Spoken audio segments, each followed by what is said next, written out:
Ini adalah video pembahasan tentang soal-soal prediksi UAS Fisika kelas 10 semester 1. Kita ambil dari arsip soal-soal ulangan tahun-tahun terdahulu. Nah, materinya di sini ada materi vektor besaran. Nah, oke, langsung saja kita bahas. Yang pertama dulu, tuliskan 5 besaran pokok beserta fungsinya. Gampang ya? Besaran pokok itu kan ada 7. Nah, besaran pokok itu ada 7. Yang pertama, panjang. Satuannya adalah meter. Ya kan, yang kedua adalah massa. Massa itu satuannya adalah kilogram. Sesuai ini ya, satuannya SI. Yang ketiga adalah waktu ya. Satuannya adalah sekon atau detik. Yang keempat adalah suhu. Suhu itu satuannya adalah Kelvin, bukan Celsius ya. Satuan SI-nya adalah Kelvin. Selanjutnya ada arus. Satuannya adalah ampere. Ini sudah 5 ya, tapi karena tadi kata Bapak ada 7, yang selanjutnya adalah intensitas. Intensitas cahaya. Satuannya adalah intensitas cahaya ya. Kalau intensitas aja nanti dikira intensitas bunyi. Cahaya ya, cahaya. Satuannya adalah kandela. Yang terakhir adalah jumlah zat. Nah, ini satuannya adalah mol. Ini adalah besaran pokok 7 macam. Selain 7 macam ini berarti dia besaran turunan. Apapun itu, selain 7 macam ini adalah besaran turunan. Nah, selanjutnya dia minta besaran vektor. Nah, kalau ini kan besaran pokok, lawannya adalah besaran turunan. Kalau besaran vektor ini lawannya adalah besaran skalar. Besaran pokok adalah besaran awal, besaran turunan adalah besaran yang diturunkan dari besaran pokok. Besaran pokok isinya ada 7 ini, besaran turunan selain 7 macam ini. Tapi kalau berdasarkan ini, yang soal B, besaran vektor itu adalah besaran yang memiliki nilai dan arah. Lawannya adalah besaran skalar, besaran yang cuma memiliki nilai saja, tidak mempengaruhi arah. Nah, kalau kita ambil besaran vektor, ada 5 macam, misalnya kita ambil contohnya. Yang pertama misalnya kita ambil gaya. Ya, ini adalah besaran vektor yang memiliki nilai dan arah. Satuannya adalah Newton. Misalnya apa lagi ya? Kecepatan. Nah, kecepatan ini juga besaran vektor memiliki nilai dan arah. Satuannya adalah meter per sekon. Contohnya lagi energi, usaha. Usaha ini juga satuannya usaha ini juga merupakan besaran vektor. Satuannya adalah joule. Selanjutnya ada perpindahan. Bukan jarak ya, ini perpindahan. Kalau jarak itu besaran skalar. Kalau perpindahan ini besaran vektor. Satuannya adalah meter. Perpindahan itu perubahan posisi dari awal ke posisi akhir. Kalau jarak itu panjang lintasan yang sudah ditempuh. Misalnya apa lagi ya? Yang dekat dengan materi kelas 10 aja. Misalnya percepatan. Nah, satuannya adalah meter per sekon kuadrat. Ini contoh besaran vektor. Banyak sih besaran vektor. Intinya besaran yang memiliki nilai dan arah.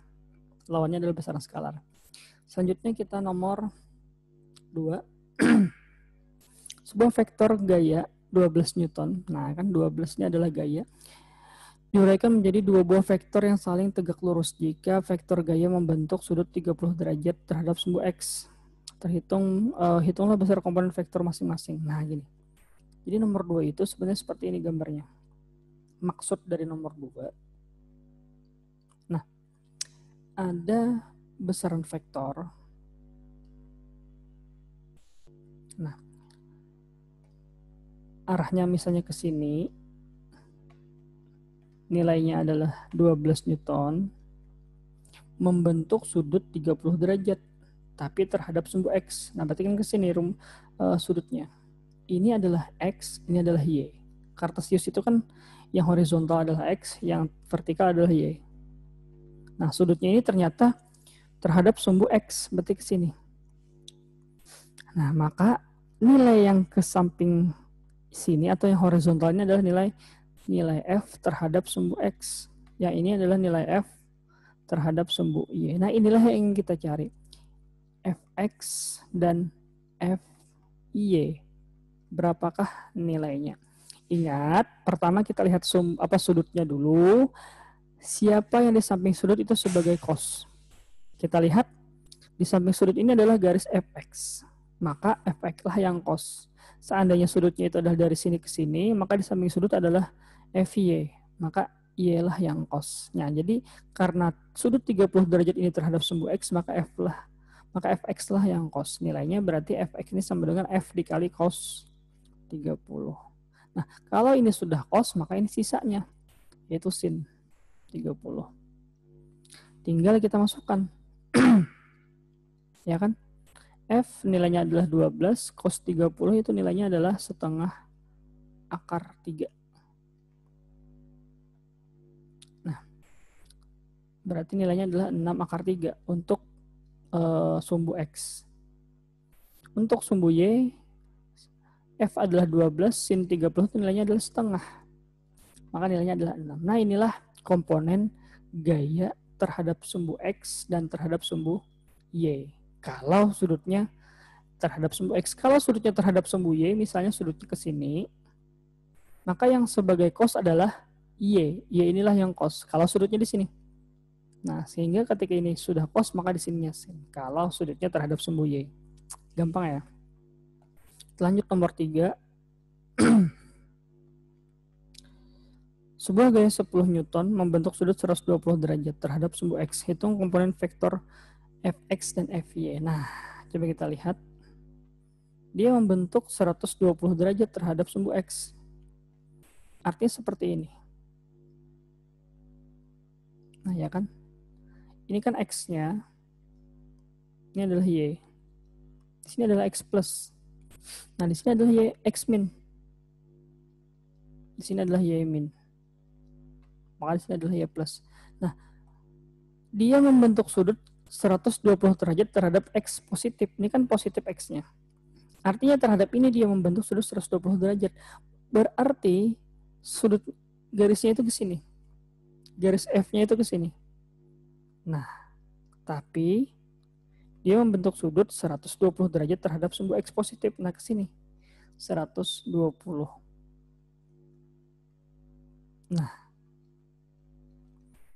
Nah, gitu. Kita cari komponen X dan Y. Nah, kalau ada soal seperti ini, sudut yang kita ambil jangan 120, tapi yang kita ambil adalah sudut di sini saja. Berapa sudut di sini? Maka 180 dikurang dengan 120, sehingga sudutnya di sini adalah 60. Ingat ya, ketika ada sudut seperti ini, sudut yang kita ambil bukannya ini, melainkan yang ini saja. Nah, sisanya ini adalah 180 dikurang 120, berarti sudutnya adalah 60. Nah, inilah yang kita cari komponen terhadap sumbu X dan terhadap sumbu Y. Tapi yang kita pakai sudutnya adalah yang 60. Nah, coba kita lihat di samping 60 ini adalah garis X.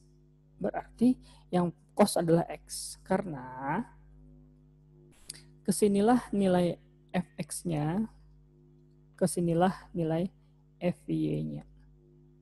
Karena garis F-nya di sini. Tadi kan garis F-nya di sini, maka Fx-nya ke sini, Fy-nya ke sini. Nah, karena F-nya ke sini, maka Fx-nya ke sini, Fy-nya ke sini. Nah, kita lihat Fx yang ke sini arahnya adalah X min, maka Fx-nya bernilai min. Nah, karena tadi sudutnya di samping sudut garis X, maka yang cos adalah X. Maka nilai Fx-nya adalah F dikali cos 60. Kalau ini sudah cos, maka Fy-nya adalah sin 60. Ini Fy-nya bernilai positif ya. Karena kan ke atas ini, kalau ke bawah sini baru Fy-nya bernilai negatif. Oke, kita hitung. F-nya nilainya adalah berapa tadi ya? 10. Nilai F-nya adalah 10. Cos 60 nilainya setengah ya. Nah, berarti min 10 dikali setengah adalah min 5. Nah, yang ini F-nya adalah 10, sin 60 itu setengah akar 3. Maka nilainya adalah 5 akar 3. Nah, inilah nilai komponen terhadap sumbu X dan terhadap sumbu Y. Gampang ya? Kita lihat lagi soal berikutnya. Nomor 4. Ada gaya F sebesar 10 Newton berarah alfa terhadap sumbu X positif. Jika sin alfa 3/5, oke, sudut berapa sih yang 3/5 itu? Nah, kalau kalian ingin tahu, sin yang hasilnya 3/5 artinya sudutnya adalah 0,6. Bukan 0,6, 37 derajat, karena sin 37 adalah 0,6 atau 3/5. Hitung besar komponen sumbu X dan sumbu Y. Nah, sama ya. Dia terhadap sumbu X positif. Nilainya 10 Newton. Tapi sudutnya adalah 37. Dari mana tadi 37 dapatnya? Karena nilai sinnya adalah 3/5 atau 0,6. Nah, sekarang kita gambar nomor 4. Vektor harus digambar, karena memang ini adalah besaran yang memiliki nilai dan arah. Nah, ada F, ya kan, membentuk sudut. Nilai F-nya tadi 10 ya. Dia membentuk sudut ke sini sebesar alfa, di mana sin alfa nilainya adalah 3/5. 3/5 itu adalah 0,6. Sudut yang hasilnya 0,6, sin berapa? Berarti sin 37 derajat. Artinya sudut alfanya 37 derajat. Nah, kita lihat ini adalah komponen fx, ini adalah komponen fy. Seperti yang Bapak bilang tadi, karena sudutnya ini terhadap sumbu x, maka yang cos adalah x. Ya kan? Kalau sudutnya terhadap sumbu y, maka yang cos adalah y. Jadi tidak melulu x-nya cos, tidak melulu y-nya sin. Siapa sih yang di samping sudut? Itulah yang cos, karena cos itu pengertiannya adalah sami, samping bagi miring. Nah, sekarang kita bahas fx dan fy. Coba kita lihat, karena sudutnya terhadap sumbu x, maka yang cos adalah fx. Berarti nilai fx adalah f dikali cos alfa. Ya kan? Nah, kalau sini sudah cos, maka di sini adalah sin alfa. Nah, perlu kalian ingat, ketika nilai sinnya bernilai 0,6, maka nilai cosnya adalah kebalikannya, yaitu 4/5 atau 0,8. Jadi berkebalikan. Kalau sin 0,6 hasilnya, maka cos 0,8. Tapi kalau sin hasilnya 0,8, maka cosnya 0,6. Dia berkebalikan. Sekarang kita teruskan. F-nya nilainya adalah 10. Cosnya tadi bernilai 0,8. Ya kan? Nah, berarti hasilnya adalah 8 Newton. Ini F-nya 10, sin-nya bernilai 0,6. Berarti hasilnya adalah 6 Newton. Nah, inilah komponen F terhadap sumbu X dan terhadap sumbu Y. Gampang ya. Ini adalah dasar untuk menghitung soal yang gabungan. Ini kan satu vektor aja. Ada yang nanti yang gabungan vektor. Ada beberapa vektor. Nanti dicari resultannya. Kenapa? Karena ada beberapa vektor. Soal selanjutnya, dua buah gaya F1 6 Newton, F2 10 Newton membentuk sudut apit 60 derajat. Oh, ini namanya sudah resultan. Ketika vektornya melebihi satu vektor. Ini kan sudah ada dua vektor, yaitu F1 dan F2. Sudut yang terbentuk adalah 60 derajat. Nah, Bapak kembali bahas materi tentang resultan vektor. Jadi resultan vektor itu pengertiannya adalah penggabungan besaran-besaran vektor. Nah, jadi resultan vektor itu adalah penggabungan besaran-besaran vektor. Itu adalah resultan vektor. Nah, resultan vektor itu ada 4 macam atau 4 cara. Kita perkecil lagi ya. Oke. Nah, cara meresultankan vektor itu 4 cara. Jadi dia tergantung sudutnya. Oke, resultan vektor. Kita kembali ke materi ya. Resultan vektor. Atau menggabungkan besaran-besaran vektor. Nah, ada 4 cara sebenarnya, tergantung sudutnya nanti. Nah, cara yang pertama, ketika dia searah. Nah, ini searah, ada F1 misalnya, ada F2. Nah, searah itu sudut yang terbentuk adalah 0 derajat. Maka resultannya tinggal dijumlah. F1 ditambah F2. Karena dia searah tinggal jumlah saja. Kemana arah resultannya? Ya ke kanan. Karena keduanya ke kanan. Oke, yang kedua, ketika beda arah. Misalnya satu ke kanan, satu ke kiri.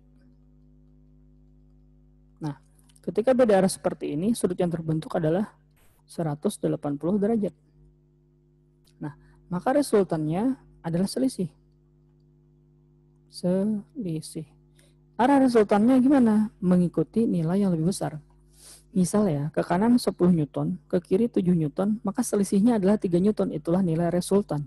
Tapi arah resultannya mengikuti ke kanan, karena ke kanan lebih besar nilai gayanya atau nilai besar vektornya.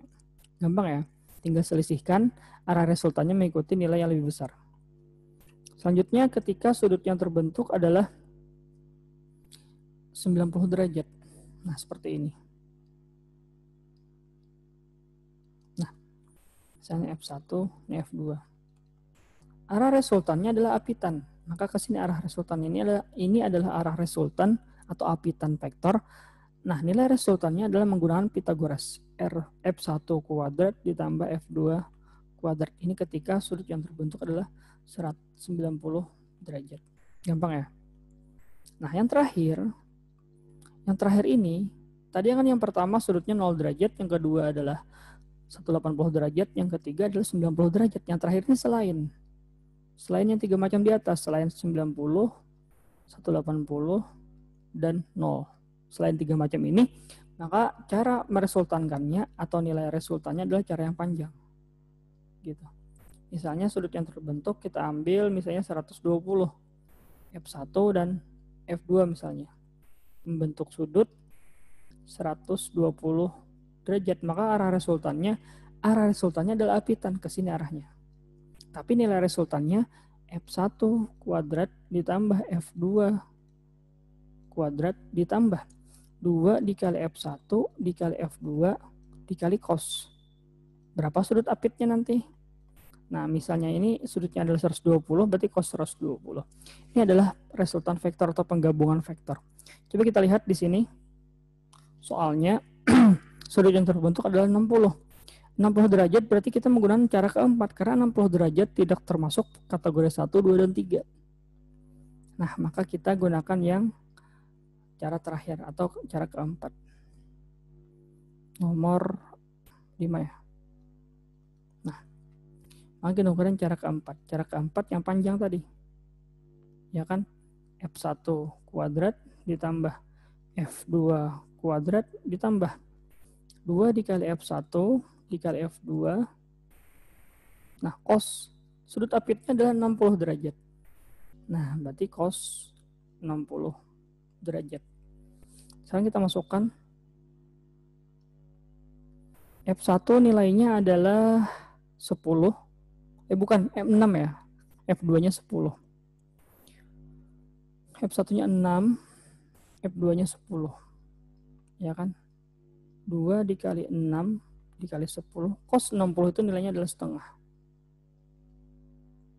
Kalau kita teruskan, ini nilainya adalah 36 ditambah 10.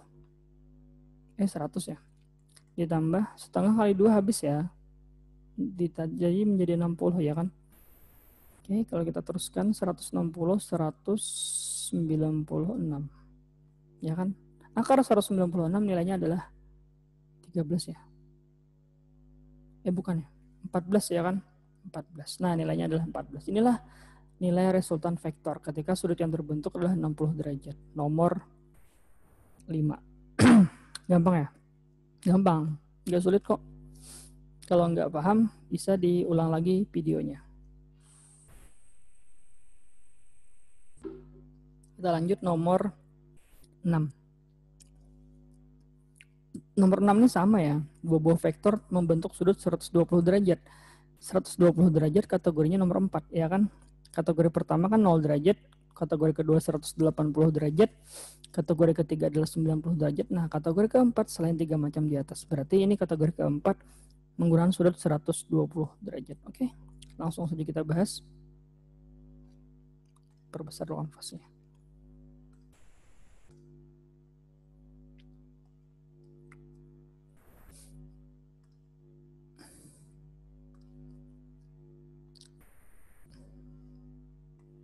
nomor 6 ya kan. Nah, caranya sama. Resultannya adalah menggunakan yang panjang kategori 4 karena memang sudutnya 120 derajat. F1 kuadrat ditambah F2 kuadrat ditambah 2 dikali F1 F2 cos 120 derajat. Nah, kita masukkan nilainya.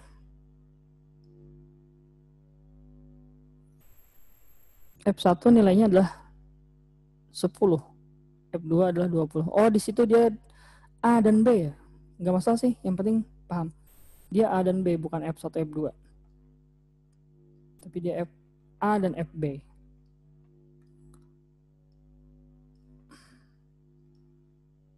Nah, tadi nilai FA dan FB-nya 10 dan 20. Oke, kita masukkan. FA-nya 10 kuadrat, FB-nya 20 kuadrat, ditambah 2 dikali 10 dikali 20. Nah, cos 120 itu nilainya adalah min setengah. Nah, jadi kalau kalian menggunakan kalkulator saintifik, cos 120 itu nilainya adalah min setengah. Tapi kalau kamu menggunakan peraturan kuadran, ini berada di kuadran 2. Kuadran 2 itu yang positif cuma sin. Nah, yang cosnya negatif dan tannya pun negatif. Nah, gitu. Kalau kita teruskan, 10 jadi 100 ya kan? 20 menjadi 400. Nah, ini kan 2 dengan 2 ini habis. Min ketemu plus jadi min. Sisanya 10 kali 20 berarti 200. Kalau kita teruskan, 100 tambah 400, 500 dikurang 200 berarti 300. Nah, berarti akar 300. Atau kalau kita teruskan lagi menjadi 10 akar 3. Kenapa menjadi 10 akar 3? Karena akar 300 ini sama aja dengan akar 100 dikali 3. Akar 100 nilainya adalah 10, akar 3-nya tetap aja akar 3. Nah, inilah hasil akhirnya. Gampang ya? Ini adalah kategori 4. Soal resultan vektor kategori 4. Nah, kita lanjut ke soal berikutnya. Nah, ini sudah gabungan dari beberapa vektor. Nah, oke. Kita copy dulu ya supaya lebih mudah. Nomor 7. Nah, ini adalah gabungan beberapa vektor untuk soal seperti soal nomor 2, nomor 3, dan nomor 4. Tapi digabung menjadi beberapa. Ini kan kalau nomor 2 itu satu vektor, nomor 3 pun satu vektor, nomor 4 juga satu vektor saja. Tapi kalau nomor 6 ini ada, bukan nomor 7 ya. Ini ada beberapa vektor digabung. Artinya soal 2, 3 itu digabung. Jadi beberapa vektor dalam satu soal. Nah, gitu. Oke, kita bahas.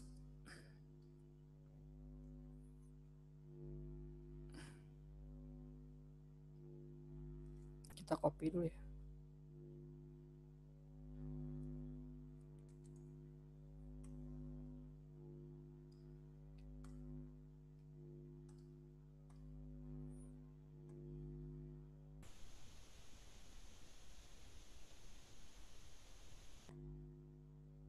Nah,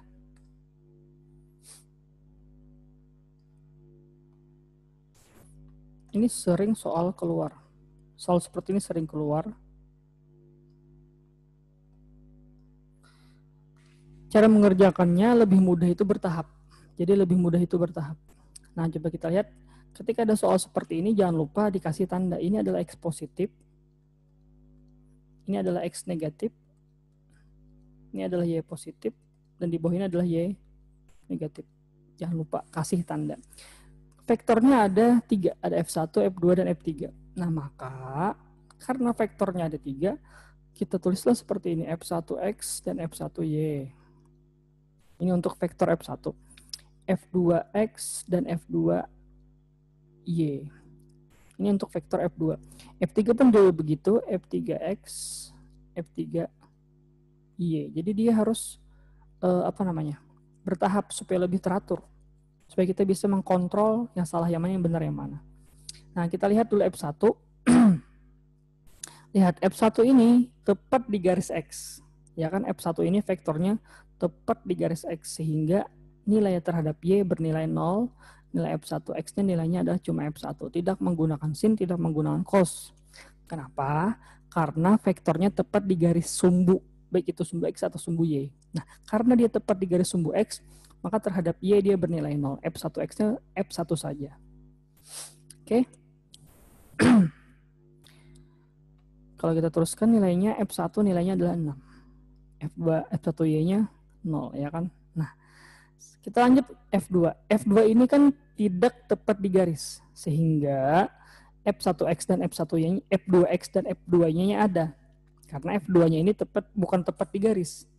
Nah, kita lihat sudutnya. Sudutnya ini ternyata terhadap sumbu X. Ya kan nih, terhadap sumbu X ini kan sudutnya. Sudut F2.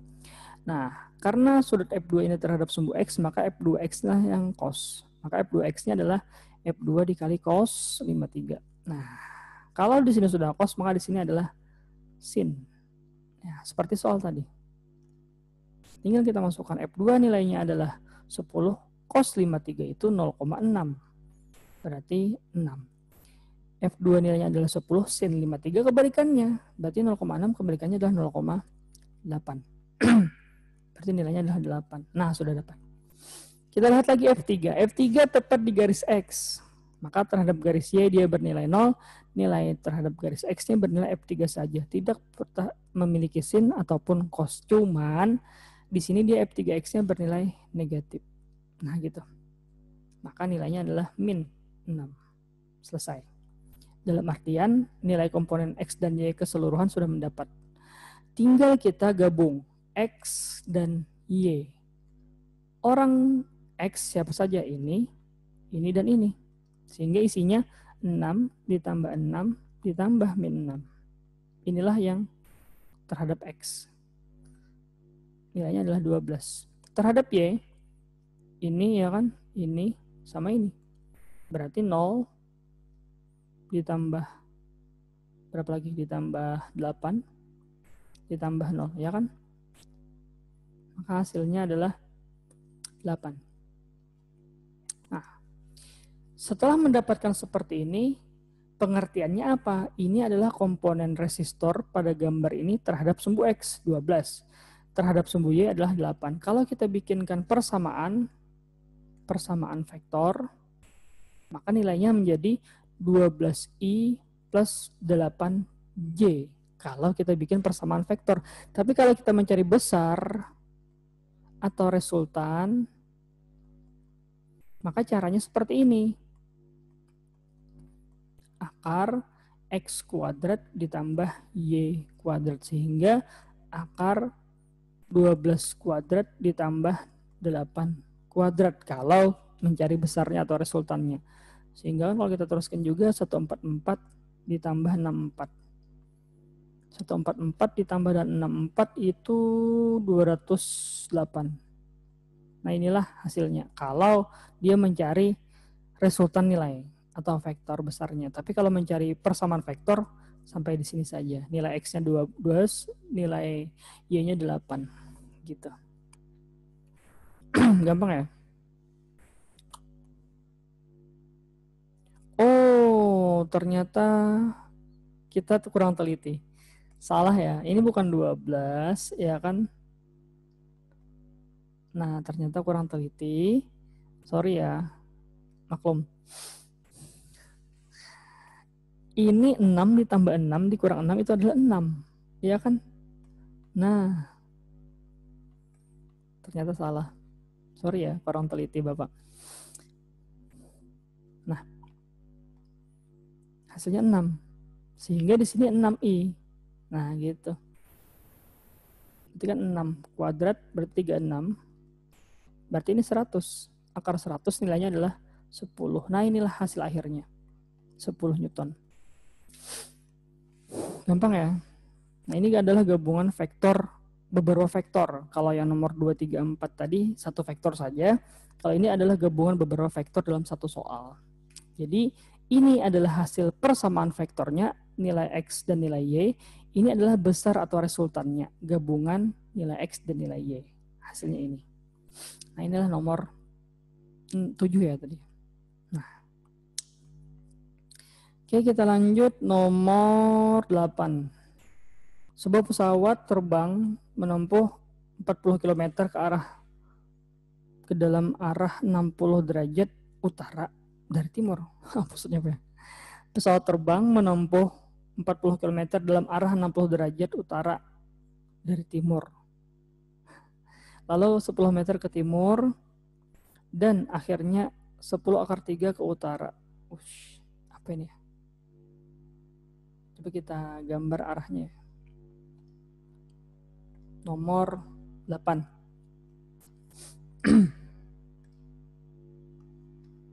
Nah, nomor 8 ini tadi pertama dia ke mana ya? Ke utara terhadap timur 60 derajat. Kalau kita bikin mata angin U di atas, S di bawah, timur. Timur itu di kanan, baratnya di kiri, ya kan? Nah, coba kita lihat 40 km dalam arah 60 derajat utara dari timur. Oke. Artinya misalnya awalnya di sini seperti ini dia. Ini akan membentuk sudut 60 derajat terhadap timur. Lalu kemana dia? Selanjutnya 10 km ke timur. Nah, lalu ke sini. Ya kan? Tadi awalnya berapa kilo ya? Tadi awalnya 40 kilo, lalu 10 kilo, 40 kilo, lalu 10 kilo. Selanjutnya 10 akar 3 ke utara. Oke, 10 akar 3 ke utara. 10 akar 3. Nah, tentukan perpindahan pesawat. Nah, kalau dia nanti tanya jarak, kalau tanya jaraknya tinggal kita jumlahkan 40 ditambah 10 ditambah 10 akar 3. Itu adalah jarak. Tapi karena ditanyakannya adalah perpindahan, maka dari titik awal ke titik akhir kita bikin garis lurus. Nah, gitu. Inilah perpindahannya. Bagaimana sih mencari perpindahannya? Kita bikin Pitagoras. Nah, gitu. Kita bikin segitiga siku-siku. Nah, seperti ini. Jadi, kita harus tahu panjang sininya dan panjang ininya. Nah, coba kalau kita pecah ya. Kita pecah yang 40 dulu ya. Ini kan 40 membentuk sudut 60 derajat ke sini. Nah, ini adalah nilai X. Ini adalah nilai Y. Nah, gitu. Nah, karena X-nya ini di samping sudut, maka nilai X-nya adalah cos. Berarti 40 dikali cos 60. Nilainya adalah 40 dikali cos 60 itu setengah, sehingga nilainya adalah 20. Nah, nilai X-nya berarti 20. Karena sudutnya terhadap sumbu X, maka X lah yang cos. Kalau X-nya sudah cos, maka Y-nya sin. 40 dikali sin 60.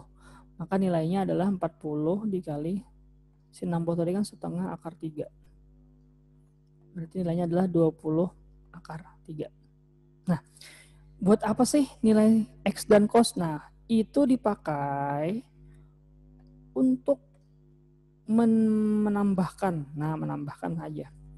Menambahkan dari ini kan nilai X ditambah ke sini. Nah, ini kan 10. Ya kan? Nah, coba kita lihat lagi. Dari sini ke sini adalah nilai X ini. Dari sini ke sini adalah nilainya 10. Nah, kita dapatkan tadi nilai X-nya adalah 20. Maka Pitagoras dari untuk alas di sininya adalah 20. Tinggal kita cari tegaknya. Nah, coba kita lihat. Dari sini ke sini tadi adalah Y. Ya kan? Yang ini. Nah, jadi dari sini ke sini adalah yang ini. Y. Kita dapat nilai Y-nya adalah berapanya tadi? 20 akar 3. Nah, sehingga nilai tegaknya adalah tinggal jumlahkan. Ya kan? 20 akar 3 ditambah 10 akar 3. Berarti 30 akar 3 gitu. Nah, kita gambar bahasa. Oke. Bapak ulang ya. Bapak ulang penjelasannya.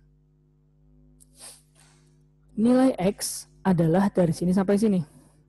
Ya kan?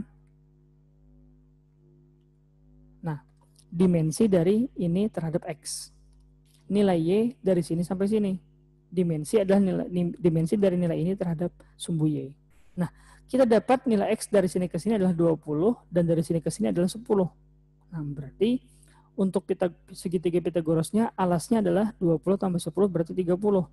Nah, tegaknya dari sini ke sini adalah Y, kita dapat 20 akar 3, ditambah dari sini ke sini adalah 10 akar 3. Berarti totalnya tegak itu totalnya adalah 30 akar 3. Karena kan kalau 20 akar 3 ditambah dengan 10 akar 3 adalah 30 akar 3. Indeksnya akar 3 itu tetap. Nah, inilah perpindahannya. Nah, tinggal kita Pythagoraskan. Nah, artinya 30 kuadrat ditambah 30 akar 3 kuadrat. 30 kuadrat nilainya adalah 900. Nah, ini kan 900 dikali 3 jadinya. Berapa ya? 2700 ya. Nah, berarti akar 3600. Akar 3600 berapa ya? 60 kan? Yalah. Nah, 60. Nah, inilah jawabannya, 60 meter perpindahannya. Bukan meter ya, kilometer. Nah, kilometer. Tapi kalau tanya jarak ya, 40 tambah 10 tambah 10 akar 3 itu adalah jaraknya. Karena jarak itu adalah panjang lintasan yang ditempuh. Tapi kalau perpindahan, tarik garis lurus dari posisi awal ke posisi akhir. Nah, hitung garis lurusnya itu. Itulah perpindahan. Oke, gampang ya. Tadi nomor 9. Sekarang nomor 10.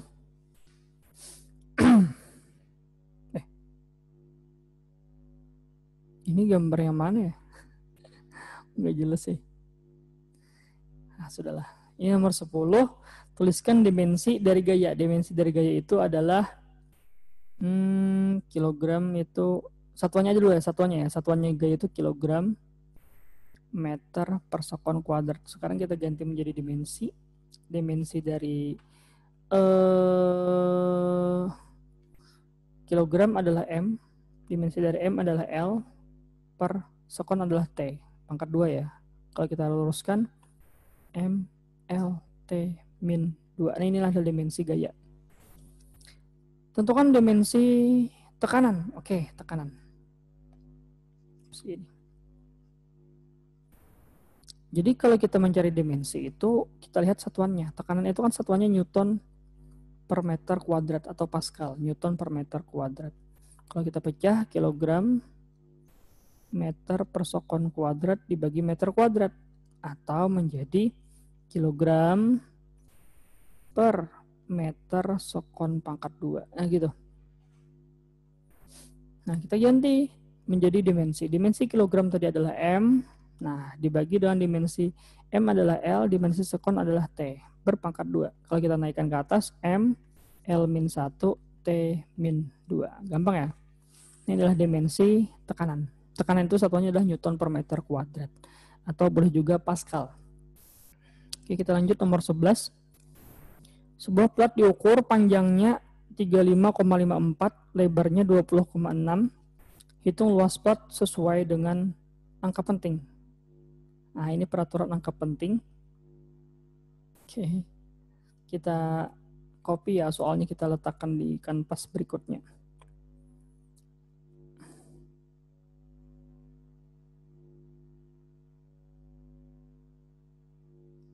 Oke, ternyata kurang. Ya, sip. Kita roll kanvasnya ke bawah. Oke. Di sini saja.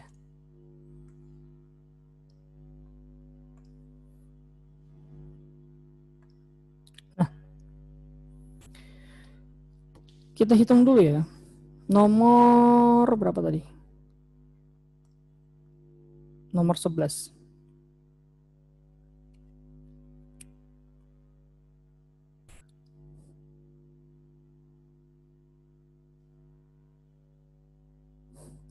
Jadi bingung nih.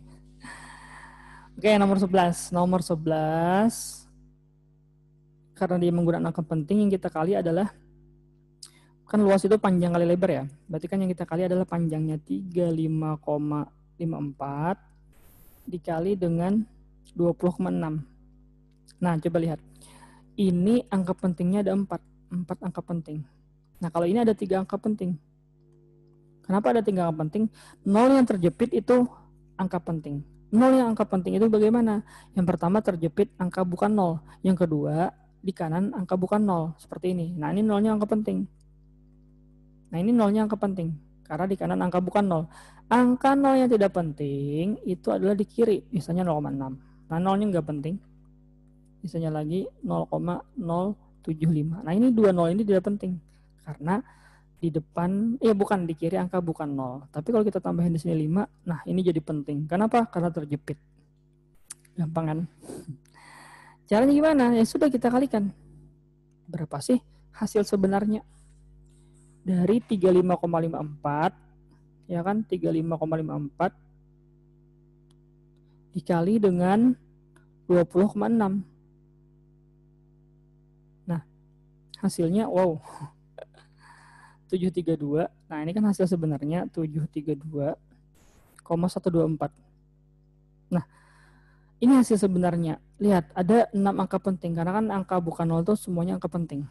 Nah, di sini perkaliannya 4 angka penting dan 3 angka penting, maka harus dijadikan angka penting paling sedikit. Berarti yang mana? Yang ini. Jadi harus menjadikan 3 angka penting. Ingat ya, perkalian dan pembagian harus menggunakan jumlah angka penting yang paling sedikit untuk hasil akhirnya. Hasil akhirnya ada 6 angka penting, maka harus kita gunakan 3 angka penting karena kan ini yang paling sedikit angka pentingnya. Maka ini menjadi bulatkan menjadi 3 angka penting saja, berarti kan 732 saja gitu. Karena kan pembulatan dari 4 menjadi 0, pembulatan 2 menjadi 0, ke bawah maksudnya. Pembulatan 1 pun ke bawah. Nah, inilah hasilnya. Satuannya adalah milimeter kuadrat. Nomor 11 sudah, nomor 12. Oh, ini 11A ya, 11A. 11B operasi penjumlahan. Oke. Kita jumlahkan saja ini. 15,27 dijumlah dengan 0,617 dijumlah dengan 32,2. Nah, kalau penjumlahan beda, caranya berbeda sedikit. Nah, ini kan penjumlahan atau pembagian sama ya. Nah, kalau penjumlahan namanya angka taksiran. Angka taksiran itu apa sih? Di belakang koma itu adalah angka taksiran. Lihatnya ini angka taksirannya ada 2 karena ada 2 angka di belakang koma. Ini angka taksirannya ada 3 karena ada 3 angka di belakang koma. Ini angka taksirannya ada 1. Nah, 1 angka taksiran. Kita jumlahkan dulu ya. Hasilnya ini kan kalau kita jumlahkan 7, ini menjadi 1 tambah 7, 8, ya kan? Ini menjadi 8 tambah 2, 10. Ya kan, naik 1, 5 tambah 1, 6, tambah 0, 6, tambah 2, 8, ya kan? 1 tambah 3, 4. Ini adalah hasil akhirnya. Tapi hasil ini, angka taksirannya ada 3. Ya kan? Lihat nih. Ini kan angka taksirannya.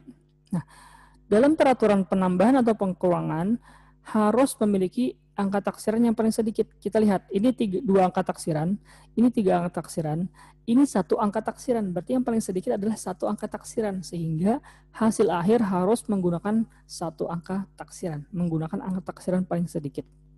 Nah, ini kita bulatkan menjadi 1 angka taksiran. Hasilnya menjadi berapa? Hasilnya menjadi 48,1. 7 dibulatkan ke atas, ini menjadi 9, 9 dibulatkan ke atas menjadi 1. Inilah hasil akhirnya. Lihat, ini sudah menjadi 1 angka taksiran. Hasil akhirnya mengikuti jumlah angka taksiran paling sedikit, yaitu yang ini, 1. Nah, ini adalah penjumlahan dan pengurangan sama. Oke, kita lanjut materi selanjutnya. Nomor 12 ini materinya sudah berubah, yaitu tentang GR gerak lurus, ya kan. Benda bergerak dengan akselerasi. Akselerasi itu adalah A atau percepatan. Tentukan jarak tempuh pada saat kecepatannya 24 meter per sekon. Oke. Benda berakselerasi konstan. Ini adalah V. Gimana ya? Ini sebenarnya adalah VT. V0-nya bernilai 0. Kenapa? Karena memang dia berakselerasi. Kecepatan awalnya tidak dikasih tahu. Ini adalah kecepatan akhirnya 24. Sehingga nomor 12 itu menggunakan rumus GLBB dipercepat. Rumusnya adalah VT kuadrat sama dengan V0 kuadrat ditambah 2 dikali A dikali S. S adalah jaraknya. Itulah yang ditanyakan, jarak tempuh. Jarak tempuh ini adalah S. Nah, coba kita lihat VT akhirnya adalah 24. Kecepatan awalnya tidak ada, tidak dikasih tahu, artinya dia dari keadaan diam menjadi bergerak. Ditambah 2 kali A-nya adalah 3. Dikali SS-nya ditanyakan. 24 berapa ya? Coba kita hitung. 24 kali 24 itu hasilnya adalah 576. 576 sama dengan 2 kali 3 itu adalah 6 dikali S. Berarti S-nya adalah 576 dibagi 6. Hasilnya adalah 96 meter. Nah, inilah jarak yang ditempuh si benda tadi. Dengan kecepatan awalnya adalah diam atau 0, diberi akselerasi 3 meter per sekon, sampai kecepatan akhirnya menjadi 24 meter per sekon.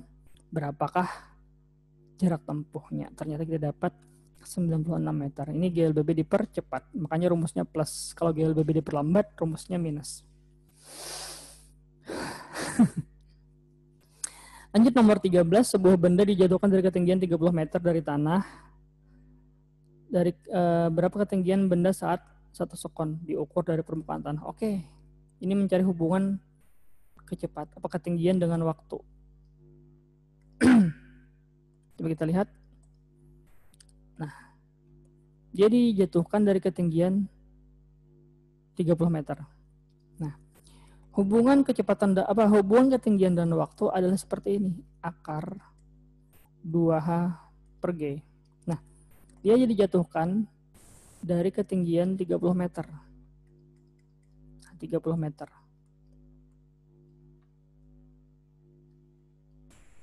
Nah, dijatuhkan dari ketinggian 30 meter. Setelah 1 sekon, berapakah ketinggian sekarang diukur dari tanah? Nah, kita masukkan ke sini. Waktunya 1 sekon, ya kan? 2 dikali H per G-nya 10. Berarti kalau kita teruskan, hilang akarnya ini kuadrat, dikali 10 adalah 10, sama dengan 2H, berarti H-nya adalah 5. 5 meter. Nah, 5 meter. 5 meter itu apa sih? 5 meter itu adalah perjalanannya dari awal ke sini. Anggaplah tadi di sini bolanya. Nah, 5 meter itu cuma dari awal ke sini. Nah, jadi selama 1 sekon dia bergerak 5 meter ke bawah. Jadi sisa ketinggiannya adalah 25 meter. Nah, jawabannya adalah 25 meter karena diukur dari tanah. 5 meter yang kita dapat ini adalah perjalanan dari awal ke sini. Oke. Lanjut nomor selanjutnya. Kecepatan sebuah mobil bertambah dari 6 menjadi 20, berarti dipercepat ya. Nah, ini adalah V0, awalnya adalah 6, VT-nya adalah 20, akhirnya adalah 20. V0 kecepatan awalnya adalah 6, VT kecepatan akhirnya adalah 20. Jarak tempuhnya atau S-nya adalah 91 meter. Tentukan time-nya atau waktunya. Nah. Oke. Gimana ya di sini? Nah, di sini aja. Nomor 14. Lihat diketahui V0-nya adalah berapa tadi? V0-nya 6, VT-nya 20, jaraknya 91. V0-nya 6, VT-nya adalah 20. Jaraknya adalah 91 meter. Nah, kita cari percepatannya dulu ya, menggunakan rumus yang tadi. Nih, VT kuadrat sama dengan V0 kuadrat plus, karena dia dipercepat, ya kan? Kenapa dipercepat sih? Karena ketika kita lihat ini kecepatannya meningkat dari 6 menjadi 20, berarti dipercepat. Kalau dipercepat rumusnya plus 2 dikali A dikali S. Oke, kita masukkan nilainya.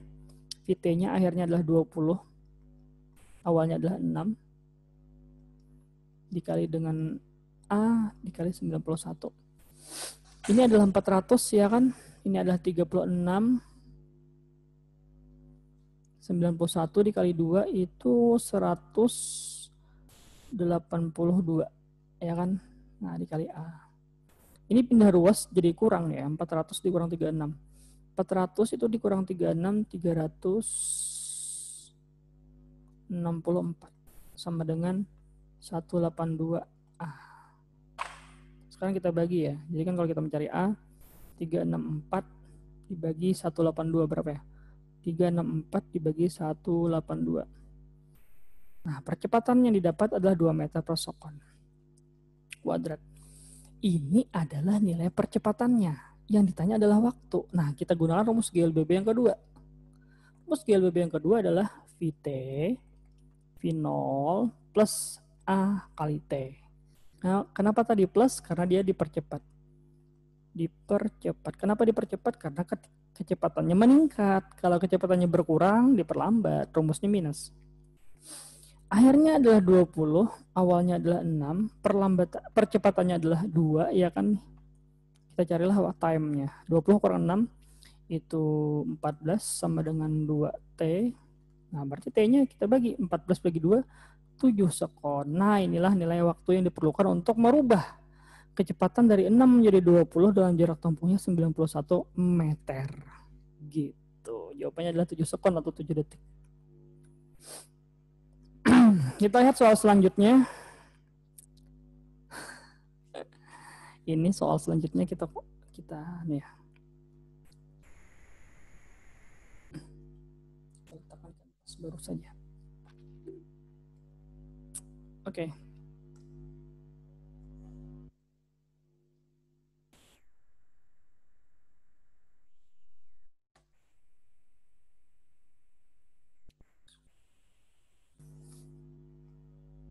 Nah, soal selanjutnya nomor 15.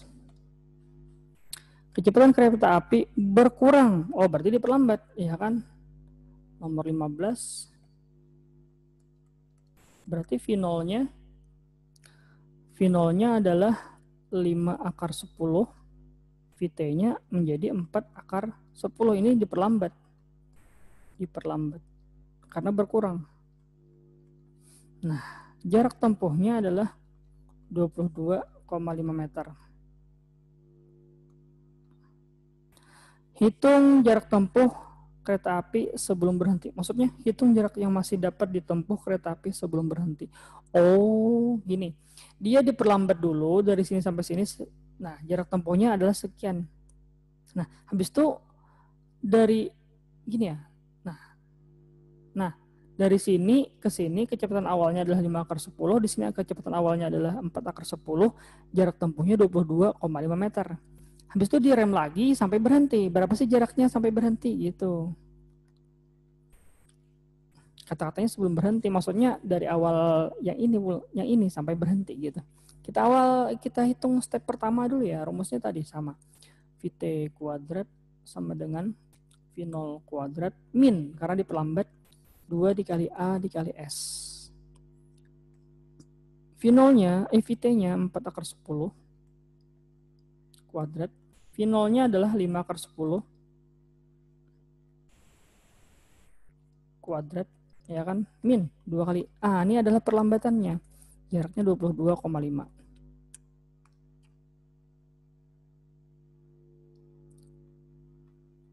Oke, kita teruskan. Nah, ini kalau kita kuadratkan, 4 kuadrat itu 16 dikali 10, 160. 5 kuadrat itu 25 dikali 10, 250. Min 22,5 kalau kita kali 2, 45 ya? Ya kan? Dikali A. Pindah ruas, 45A jadi positif. Berarti kan 250 dikurang 160. Ya kan? 150 dikurang 60, 90 per 45. Maka perlambatannya adalah 2 meter per sekon kuadrat. Ini adalah nilai perlambatannya dalam gerak pertama. Gerak kedua direm lagi. Nah, ketika direm lagi, V0-nya menjadi 4 akar 10. VT-nya menjadi 0 karena berhenti. Gitu. Jadi gerak pertama, V0-nya 5 akar 10 sampai VT-nya 4 akar 10 saja, jarak yang ditempuh sudah 22,5 meter. Selanjutnya terus direm, kita ganti geraknya dari V0-nya awalnya 4 akar 10 sampai berhenti. Nah, rumusnya sama. Vt kuadrat sama dengan V0 kuadrat min 2 kali A dikali S. Nah, Vt-nya kan 0 karena dia berhenti akhirnya. Awalnya menjadi 4 akar 10 dikurang 2 dikali perlambatannya kita dapat tadi adalah 2. Nah, dikali S. S-nya yang kita cari. 2 kali 2, 4 pindah ruas berarti 4S. Jadi positif ya kan. 4 kali 4, 16 kali 10, 160. Berarti S-nya adalah 160 bagi 4 adalah 40 meter. Nah, inilah jawabannya. Jadi, pertanyaannya hitung jarak masih yang dapat ditempuh kereta api sampai berhenti atau sebelum berhenti adalah 40 meter.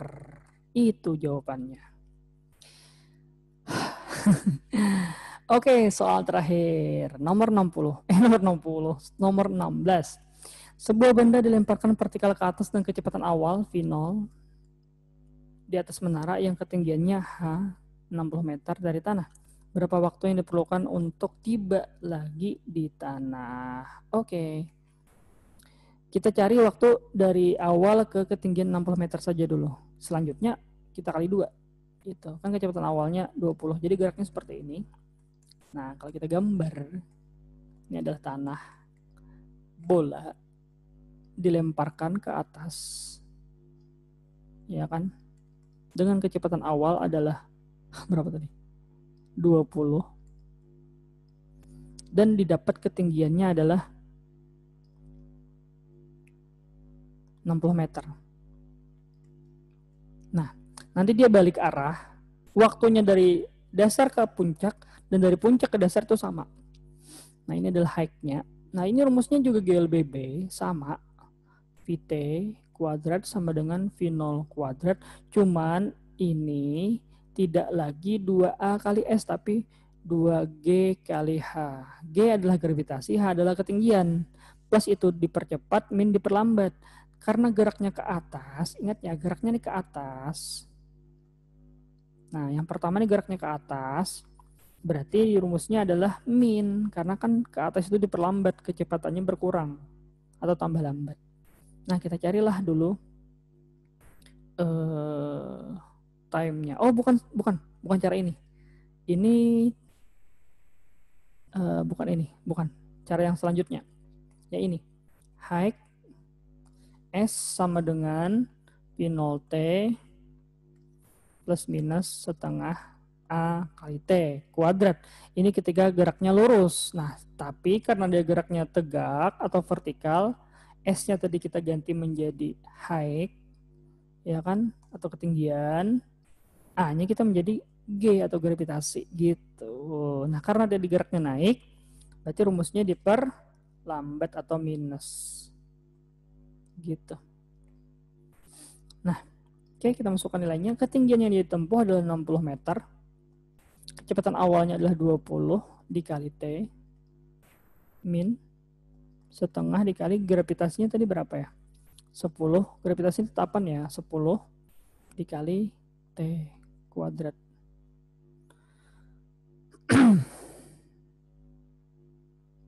Nah, kita pindah ruas bisa nggak ya? 20T ini 60, ya kan?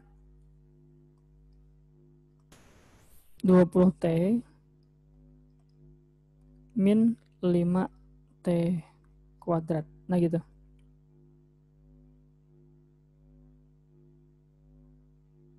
Ya, sip. Nah, sekarang kita cari T-nya. Ini adalah gerak naiknya. Kalau sudah dapat gerak naiknya, baru bisa kita cari gerak turunnya. Tapi waktunya sama. Tunggu ya.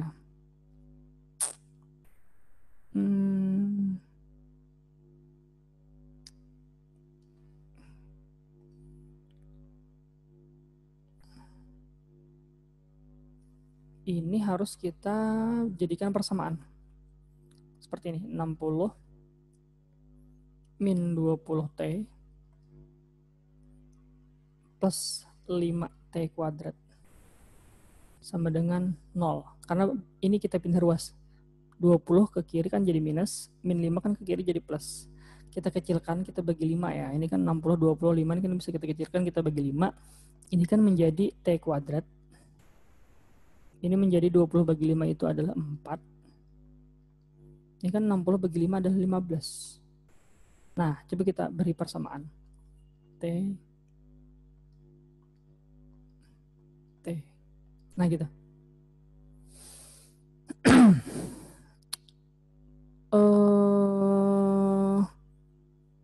Dijumlahkan hasilnya 4 dikalikan hasilnya 15. Berapa ya? Nggak bisa ya? Berapa ya? 1 kali 15 itu kan 3 kali 5 ya. 3 kali 5, 15. Kalau kita selisihkan 2. Berapa lagi? 15 itu kan 1 kali 15. Ya 15, 3 kali 5, 15. Nah, nggak bisa ya? Kok nggak bisa ya? Kita kan mencari waktunya. Dari sini sampai sini. Jarak tempuhnya 60 meter. Coba kita cek lagi.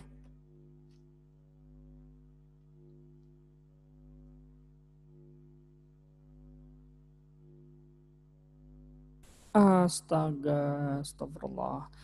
Bapak salah analisa. Nah, jadi seperti ini, bukannya ini. Ya ternyata bukan seperti ini. Oke, pantas tidak ada jawabannya. Nah, jadi seperti ini maksudnya. Dia dilemparkan dari atas gedung. Coba kita lihat. Sebuah benda dilemparkan vertikal ke atas dengan kecepatan awal 20 meter per sekon dari atas menara yang ketinggiannya 60 meter. Berapa lama waktu yang perlu untuk tiba di tanah? Nah, gitu. Nah, ini panjang analisanya. Coba kita lihat ya. Jadi gini ternyata. Nah, ketinggian menaranya 60 meter. Bolanya dilemparkan dari ketinggian ini. Nah, dengan kecepatan awal 20 meter per sekon kuadrat. Nah, geraknya seperti ini. Yang pertama ke sini, habis itu ke sini. Nah, ke bawah. Nah, yang kita cari adalah waktu total dari sini sampai sini. Kita beri partisi ya. Ini titik A misalnya, ini titik B, ini titik C, ini titik D. Nah, yang pertama kita bisa mencari waktu dari A ke B. Waktu dari A ke B dan waktu dari B ke C itu sama. Nah, yang pertama kita cari dulu waktu dari A ke B saja dulu ya. A ke B. Itu nilainya nanti sama dengan waktu dari B ke C. Nah, kita cari ambil waktu A ke B saja dulu. Kenapa bisa sama ya? Karena memang geraknya pas dari sini ketinggiannya sampai sini ketinggian itu sama. Gitu. Caranya gini. V0 per G. Gitu. V0 per G. Kita teruskan. V0-nya adalah 20, gravitasinya adalah 10, sehingga waktunya dari A ke B adalah 2 sekon. Nah, kalau dari A ke B adalah 2 sekon, maka waktu dari titik A sampai ke titik C dulu, nilainya adalah 4 sekon. Nah, tinggal kita cari waktu dari titik C ke titik D. Gitu. Paham ya? Ini kita dapat sudah waktu dari titik A ke titik C, yaitu 2 kali dari A ke B. Karena kan waktu dari A ke B dan dari B ke C itu sama. Nilainya tadi berapa? 2 sekon. Berarti kan dari A ke C adalah 4 sekon. Tinggal kita cari waktu dari C ke D dulu lagi. Nah, kecepatan di A adalah 20 meter per sekon, maka kecepatan awal di C juga 20 meter per sekon. Untuk mencari waktu dari sini sampai sini, kita harus tahu kecepatan akhir di sini. Nah, ini belum dapat lagi. Nah, step pertama, kita cari kecepatan akhir di titik D, yaitu Vt kuadrat sama dengan V0 kuadrat plus, karena dia geraknya turun, tadi dipercepat, 2 kali G kali H. Nah, ini gerak vertikal. Kalau biasanya kan 2A kali S. A itu kita ganti dengan gravitasi, S-nya kita ganti dengan H karena dia gerak vertikal. Vt-nya kita cari, V0-nya adalah 20 kuadrat, ditambah 2 dikali gravitasi bumi itu 10 ya, tetapan. ketinggiannya tadi berapa nih? 60 meter dari gedung. Nah, berarti kan ini 400 ditambah dengan 60 kali 2, 120, 1200. Ditambah 400 berarti 1600 VT kuadrat. Maka VT-nya akar 1600, nilainya adalah 40 meter per sekon. Inilah kecepatan di titik D atau di VT sini, 40 meter per sekon. Kalau kita sudah dapat kecepatan akhir di sini, barulah kita bisa mencari waktu atau time-nya. Nah, kita carilah waktu dari dari C ke D. Caranya VT sama dengan V0 plus karena dia turun atau dipercepat kali GT tambah GT. Nah, gitu. VT-nya kita dapat 40, V0-nya tadi awalnya adalah 20. Nah, gravitasinya 10 ya. Gravitasi itu tetapan, gravitasi bumi itu tetapan. Sehingga 40 kurang 20 itu adalah 20 sama dengan 10T. Nah, ternyata waktunya adalah 2 sekon. Nah, didapatlah waktu dari C ke D.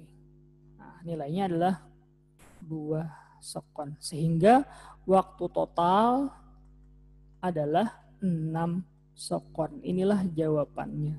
6 sekon. Ini adalah gerak vertikal dari penerapan GLBB. Nah, GLBB ini adalah gerak lurus. Nah, bedanya dengan gerak vertikal, tinggal nilai A kita ganti dengan nilai G, nilai S kita ganti dengan nilai H, karena dia gerak vertikal. Oke, tanya, kalau kurang paham bisa ulang lagi videonya ya. Nah, inilah jawabannya. Dari 16 soal prediksi atau kisi-kisi atau acuan lah buat belajar kalian UAS Fisika semester 1 kelas 10 SMA. Oke, terima kasih ya yang sudah nonton video Bapak dari awal sampai akhir. Jangan lupa supportnya dengan cara like, subscribe, dan share ke teman-teman kalian. Oke, salah hilap mohon maaf. Sampai di sini dulu video pembelajaran dari Bapak. Bapak akhiri assalamualaikum warahmatullahi wabarakatuh. Thank you ya sudah menonton video Bapak. See you.